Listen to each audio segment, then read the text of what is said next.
আজকে আমরা আমাদের HTML সিরিজের পার্ট 2 তে দেখব হচ্ছে HTML এর অ্যাট্রিবিউটস। সো গতবার আমরা HTML এর সম্পর্কে একটু ধারণা নিয়েছিলাম। সো আজকে আমরা HTML এর 5 এর অ্যাট্রিবিউটস সম্পর্কে জানবো। So HTML5 attributes. Okay, so HTML আমি এটা রিমুভ করে দিচ্ছি। তো HTML5 অ্যাট্রিবিউটস আসলে কি, তো এটা ফ্যাসিলিটি কি?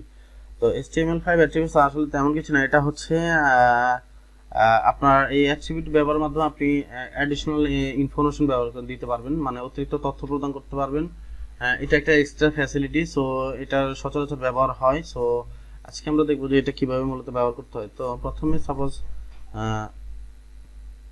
আমরা শুরু করব হচ্ছে একটা পি ট্যাগ দিয়ে। সো পি ট্যাগ আমরা শুরু করব এইভাবে যে less than P greater than. Okay, P tag শুরু করলাম। এখন পি ট্যাগ ক্লোজ করার জন্য আমরা জাস্ট দেব কি লেস দেন স্ল্যাশ পি। এখন আমরা এর ভিতরে আমাদের কন্টেন্ট লিখব। সো আমরা এখানে দিলাম যে this is a paragraph. Okay, so দিলাম। তো দেওয়ার পরে সো এখন এই যে আমরা যে এখন অ্যাট্রিবিউটটা ব্যবহার করব। সো এখন এই যে আমরা এখানে দিলাম, ঠিক আছে, দিস ইজ এ প্যারাগ্রাফ। তো আমরা এখানে অ্যাট্রিবিউটটা কিভাবে ব্যবহার করতে? অ্যাট্রিবিউট ব্যবহার করার জন্য আপনি কয়েকভাবে অ্যাট্রিবিউট ব্যবহার করতে পারেন। সো আমরা পি তে এখন যেহেতু আমরা পি ট্যাগ ব্যবহার করছি, তো আমরা এখানে দিব যে আমি এখানে অ্যাট্রিবিউট ব্যবহার করব হচ্ছে টাইটেল। তো টাইটেল অ্যাট্রিবিউটটা আমি ব্যবহার করব। তো এখানে আমি দিব যে দিস ইজ এ ডেমো। ওকে, তো আমি এখন যদি এখানে মাউস কার্সরটা নিতে তাহলে দেখেন this is a demo show করছে, কিন্তু এর আগে কিন্তু এটা কখনোই শো করেনি। সো আমি যদি এটা রিমুভ করে দিই আপনারা দেখতে পাবেন যে এটা শো করে না, এখন কিন্তু এটা শো করে না। তো আশা করি বুঝতে পেরেছেন যে এটা কি। এটা হচ্ছে মূলত টাইটেল অ্যাট্রিবিউটস, ঠিক আছে। সো এটা গেল। সো সাপোজ এখন আমি আরেকটা নিব। সো যেহেতু আমার এখানে ইমেজ নেই, তারপর আমি এখানে নিচ্ছি, তো আমরা এখন ইমেজটা একটা ব্যবহার করবো। Image IMG. সো এখানে আমি ব্যবহার করবো আইএমজি সোর্স।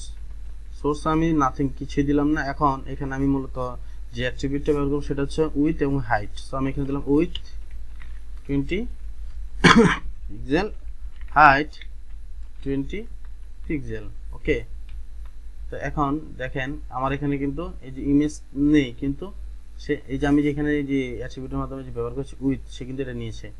আমি যদি এখানে 10 দিতাম,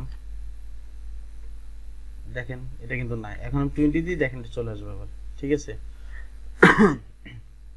সরি, এটা গেলে কি আমাদের ইমেজ অ্যাট্রিবিউট। সো এখন এটা আরো অ্যাট্রিবিউট ব্যবহার করতে পারেন। তো ইমেজে আপনি অল্ট অ্যাট্রিবিউট ব্যবহার করতে পারেন। এর মাধ্যমে আপনি মনে করেন না যদি আপনার পিকচারটা ভিজিবল না থাকে, সেক্ষেত্রে আপনি এখানে এক্সট্রা ইনফরমেশন দিয়ে রাখতে পারেন যে picture is not available. So আমি এখানে দিলাম পিকচার ইজ নট অ্যাভেলেবল। ওকে, তাহলে দেখেন আমার এখানে শো করতেছে পিকচার ইজ নট অ্যাভেলেবল। তার মানে কি আমাদের অ্যাট্রিবিউটটা কাজ করছে। এটা অনেক হেল্পফুল।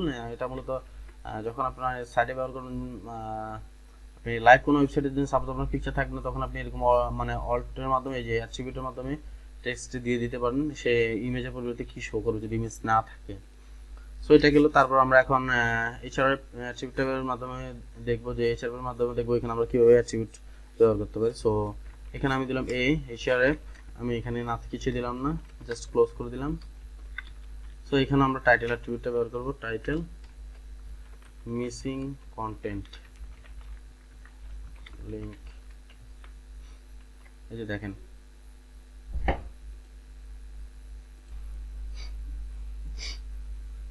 সো এখন আমরা এটা গেল হচ্ছে আমাদের কি এইচআরএফটা। তো আমরা এখানে একটা লাইন ব্রেক ব্যবহার করি। এখন আমাদের এটা নিচে চলে আসছে। সো এখন আমরা যেটা দেখব সেটা হচ্ছে এখন আমরা দেখব হচ্ছে আপনার language attribute. So language attribute আসলে কিভাবে ব্যবহার করে। সো ল্যাঙ্গুয়েজ অ্যাট্রিবিউটটা মূলত ব্যবহার করে যখন একটা সাইটে যদি আপনি কয়েক ধরনের ল্যাঙ্গুয়েজ ব্যবহার করতে চান, তখন মূলত ল্যাঙ্গুয়েজ অ্যাট্রিবিউটটা ব্যবহার করা হয়। সো ল্যাঙ্গুয়েজ অ্যাট্রিবিউটটা ব্যবহার করতে হয় আপনার এই যে HTML এর এখানে। সো আমি এখানে দিব হচ্ছে ল্যাং অ্যাট্রিবিউট। সো এখানে আমি দিলাম যে ইংলিশ, ঠিক আছে। এটা এখানে মূলত ভিজিবল হবে না, ঠিক আছে। আপনার এটা দেখতে হলে অবশ্যই আপনাকে পেজ সোর্সে যেতে হবে। সো আমি যেহেতু এডিটরের মধ্যে আছি, তো এখানে সে শো করবে না। সো এটা মূলত এভাবে ব্যবহার করে না, ব্যবহার করা হচ্ছে ইন ইউএস, মানে ইংলিশ ইউএসএ। ইউএসএ যে ইংলিশটা সে এটা মূলত এখানে নিবে আর কি। সো এখানে ব্যবহার করবে। সো এগুলো হচ্ছে মূলত HTML5 এর অ্যাট্রিবিউটস। আরও সচরাচর এই ধরনের অ্যাট্রিবিউটস গুলো বেশি ব্যবহার করা হয়। সো আশা করি বুঝতে পেরেছেন। তো কোনো ধরনের প্রশ্ন থাকলে কমেন্ট করবেন, আমি উত্তর দেওয়ার চেষ্টা করব। সো সবাই ভালো থাকবেন, ধন্যবাদ।